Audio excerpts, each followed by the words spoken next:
बहुत समय पहले, जब धरती नवयुग में प्रवेश कर रही थी, एक ऋषि मुनि थे, शिलाद। उनका एक ही स्वप्न था, एक ऐसा पुत्र हो जो किसी मानवीय जन्म से नहीं, बल्कि भक्ति से जन्मे, ताकि वह शिव की साधना को आगे बढ़ा सके।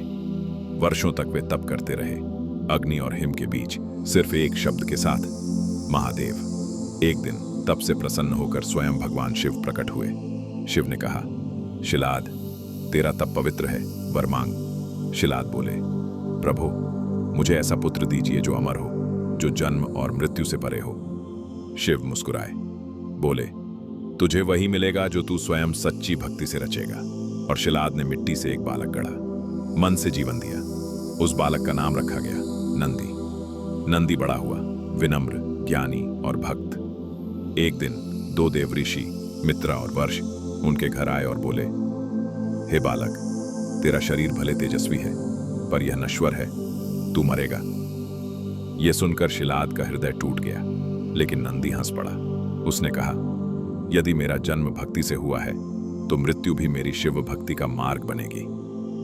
नंदी ने गंगा किनारे शिवलिंग स्थापित किया, भोजन त्याग दिया, निद्रा त्याग दी, बस जप चलता रहा, ओम नमः शिवाय। सालों बीत गए, उसके शरीर की चमक मुरझाने लगी, पर उसकी आंखों की रोशनी बढ़ती गई। एक दिन शिव स्वयं वहां प्रकट हुए, भयावह रूप में, पर उससे भी सुंदर। शिव बोले, नंदी, तेरा शरीर नहीं, तेरी भक्ति अमर है। आज से तू मेरा वाहन, मेरा द्वारपाल और मेरा सबसे प्रिय भक्त होगा। और उस क्षण नंदी देवत्व को प्राप्त हुए। उनकी देह विशाल बैल में परिवर्तित हो गई, सौंदर्य और शक्ति का प्रतीक। अब वे सदैव कैलाश पर्वत के द्वार पर शिव का नाम जपते हैं। नंदी हमें यह सिखाते हैं, भक्ति जब सच्ची हो तो वह इंसान को देव बना देती है। जिसमें श्रद्धा है वहां मृत्यु नहीं, केवल परिवर्तन है। नंदी आज भी हर मंदिर के बाहर इसलिए होते हैं क्योंकि शिव के दर्शन बिना नंदी की आज्ञा के असंभव हैं।